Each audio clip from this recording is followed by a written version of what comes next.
प्रियजनों, राधे राधे, जय श्री कृष्णा। मैं हूं आपका साथी चाणक्य राज भारद्वाज और आप देख रहे हैं राशि ज्योतिष और दर्पण मन का सुख जीवन का।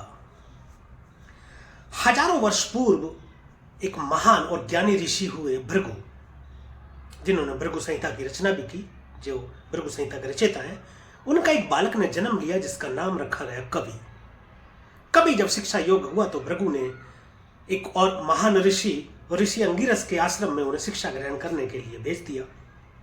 बालक कवि अंगिरस के आश्रम में जाकर शिक्षा ग्रहण करने लगा, जहां पर अंगिरस के अपने पुत्र जीव भी शिक्षा ग्रहण करते थे।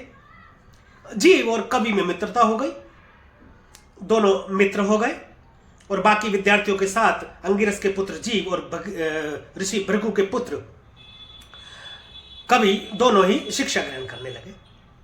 जब बहुत समय बीत गया, थोड़ा युवा हुए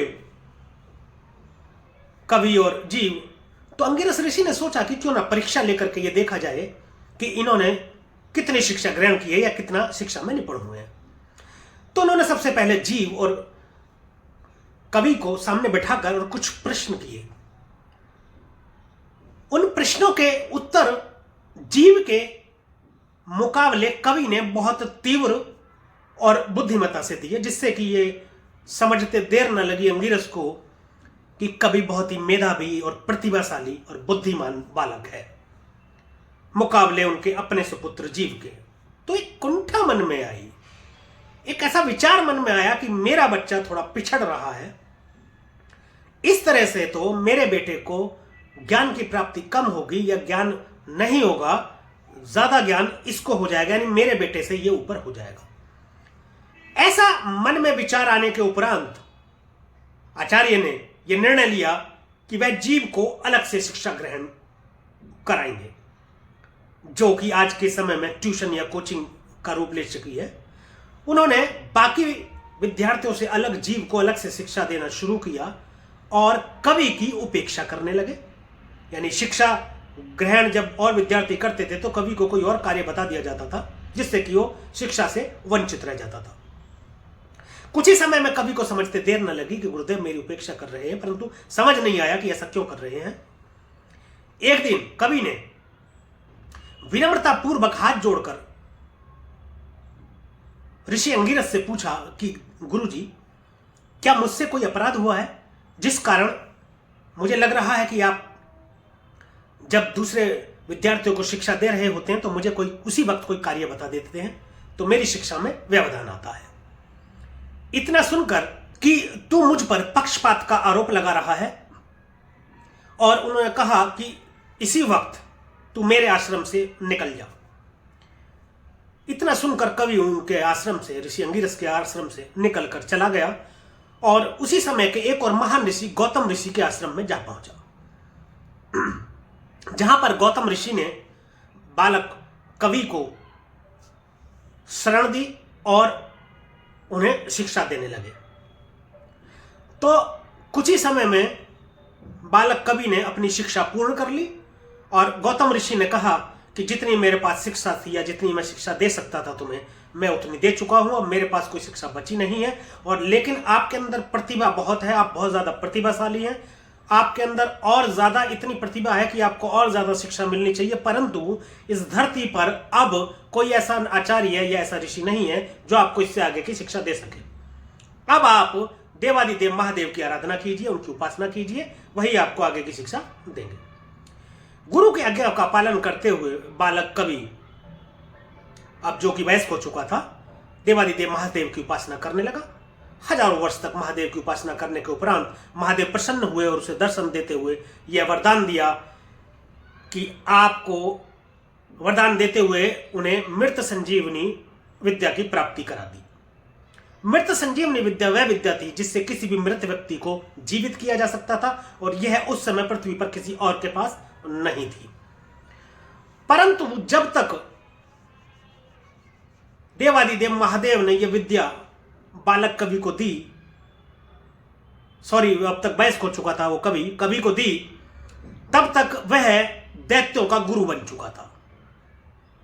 दैत्य गुरु कवि अब मृत संजीवनी विद्या का मालिक था, तो दैत्यों में खुशी की लहर दौड़ गई कि अब हम किसी पर भी विजय प्राप्त कर सकते हैं, क्योंकि यदि हम में से किसी की मृत्यु हुई तो हमारे गुरुदेव उसको जीवित कर देंगे, और वो ऐसा करते भी थे। तो ऐसा सोच उन्होंने देवताओं पर ही आक्रमण कर दिया। तो देवताओं में त्राहिमाम मच गया, क्योंकि देवता यदि किसी का वध करते थे तो दैत्य गुरु कभी उसको जीवित कर देते थे। तो वो भोले शंकर के पास गए कि हमें बचा लीजिए, ऐसे ऐसे उन्होंने वृत्तांत सुनाया कि ये बात है।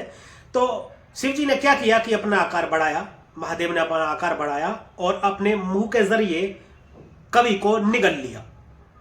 जब निगल लिया तो मृत संजीवनी विद्या भी कवि के कोई काम ना आई, क्योंकि वह पेट में जा चुका था और वह मृत संजीवनी का प्रयोग नहीं कर सकता था।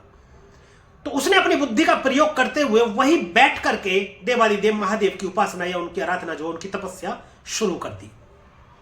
वर्षों वर्षों तक उनकी जब तपस्या पेट में बैठकर कवि करने लगा, तो उसकी इस तपस्या से प्रभावित हुए देवादिदेव महादेव और प्रसन्न होकर उन्हें अपने मुख से बाहर निकाला कि ये अजीब भक्त है कि मैंने इसको निगल लिया, फिर भी ये मेरे पेट में बैठकर मेरी ही आराधना कर रहा है।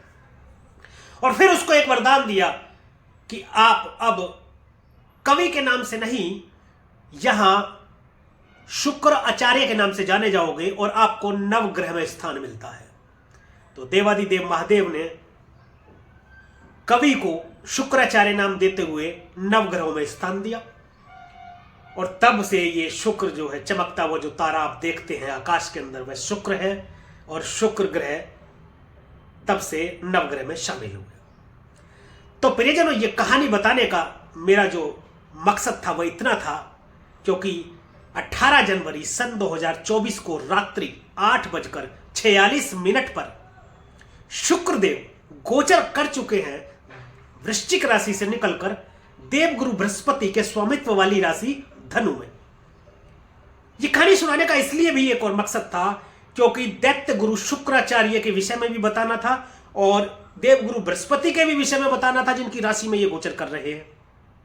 तो अंगिरस के पुत्र जीव, जिसका जिक्र हमने कहानी में किया, वह देवगुरु बृहस्पति हैं। दोनों ही महान ज्ञानी और महाप्रतिभावान, महाशक्तिशाली हैं, परंतु दैत्य गुरु शुक्राचार्य कुछ थोड़ा ज्यादा है। तो प्रियजनों, चलिए बात करते हैं शुक्र के गोचर के प्रभाव की। और आज जिस राशि के विषय में हम बात करने वाले हैं वह है कर्क राशि।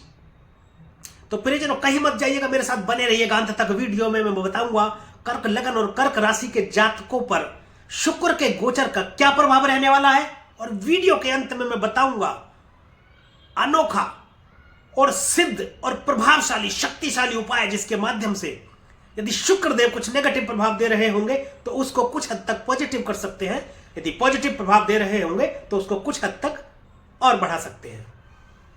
तो चलिए परिजनों, शुरू करते हैं। आपकी राशि से शुक्रदेव का जो गोचर हो रहा है वह हो रहा है छठे भाव में। छठा भाव रोग, रिपु और ऋण, शत्रु का भाव है। देखिए, शुक्र यहां बैठ करके कोई बहुत ज्यादा अच्छा फल प्रदान करते हैं नहीं, आपको सावधान रहने की जरूरत है।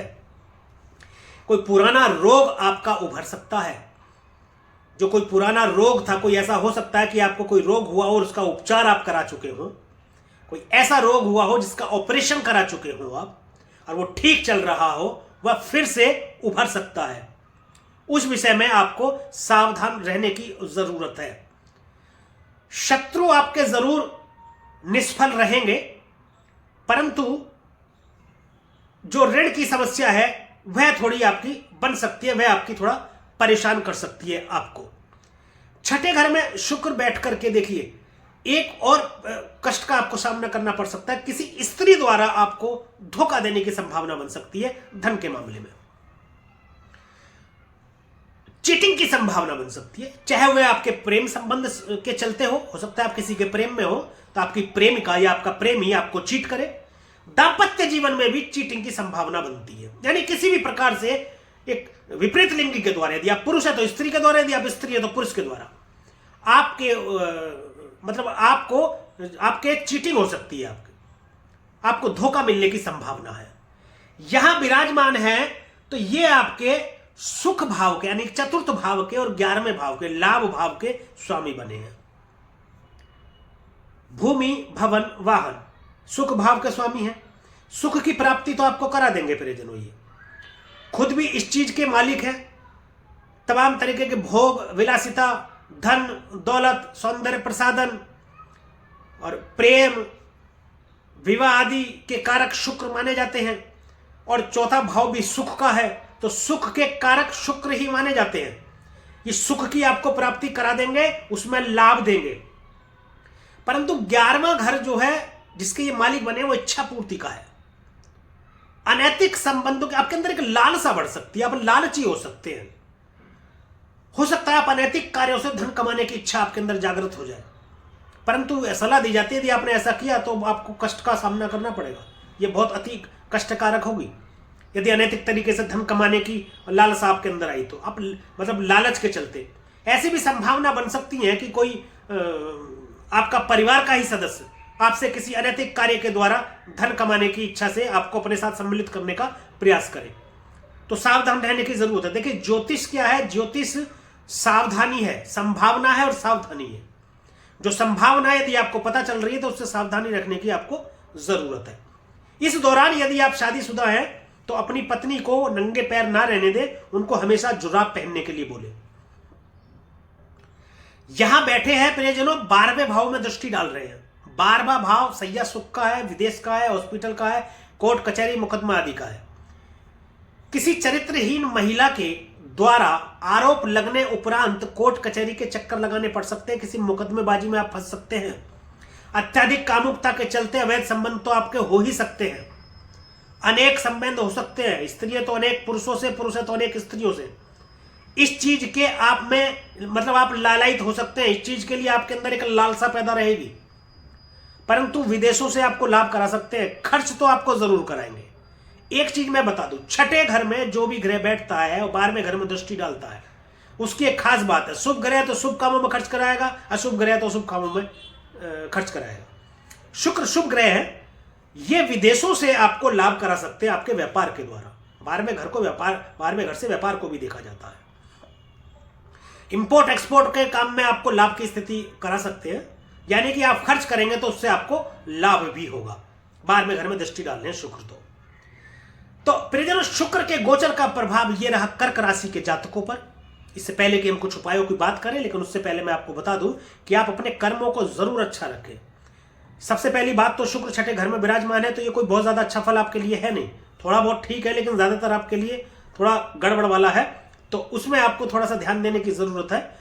आप अवैध संबंध तो बिल्कुल भी ना रखें, इस चीज का विशेष ध्यान रखें। आप ब्लैक मेलिंग हो सकती है आपके साथ में, यानी कि आपको कोई ब्लैकमेल करते हुए आपसे कोई मतलब धन लेने की बात या किसी तरीके की कोई ऐसी बातें हो सकती हैं, तो उससे आपको सावधान रहने की जरूरत है। परस्त्री गमन बिल्कुल भी आप ना करें, अन्यथा बड़े कष्ट के कारण मतलब बड़ा कष्ट हो सकता है आपको। तो पहले चलिए उपाय की बात करते हैं। दूध, चावल, देसी खांड, सौंफ और गुड़, ये मंदिर में आप दान करें तो शुक्र के गोचर के प्रभाव आपको अच्छे मिलने शुरू होंगे। मां लक्ष्मी के मंदिर में जरूर जाएं और वहां सफेद पुष्प मां लक्ष्मी के समक्ष या मां लक्ष्मी के चरणों में अर्पित करें और अपनी भूल के लिए क्षमा मांगते हुए अच्छे फल प्राप्ति की कामना करें, तो अच्छा फल आपको मिलेगा। तो प्रियजनों, ये वीडियो यदि आपको अच्छी लगी हो, दी गई जानकारी से आप संतुष्ट हो, तो कृपया वीडियो को लाइक करें, शेयर करें और कमेंट में हमें जरूर बताएं कि दी गई जानकारी या जो गोचर हमने फलित किया आपकी जन्म कुंडली पर कितना सटीक बैठता है। और हमारे YouTube चैनल को सब्सक्राइब करें तथा बेल आइकन बटन बिल्कुल भी दबाना ना भूलें, ताकि इसी प्रकार की और भी महत्वपूर्ण जानकारियां आप तक समय समय पर पहुंचती रहें। अब मुझे दीजिए आज्ञा, आज के लिए अभी के लिए बस इतना ही। मिलेंगे अगली वीडियो में, एक और राशि के विषय में चर्चा करेंगे, शुक्र के गोचर के प्रभाव की। तब तक के लिए प्रियजनों राधे राधे, जय श्री कृष्ण। और आप देखते रहिए राशि ज्योतिष, दर्पण मन का, सुख जीवन का।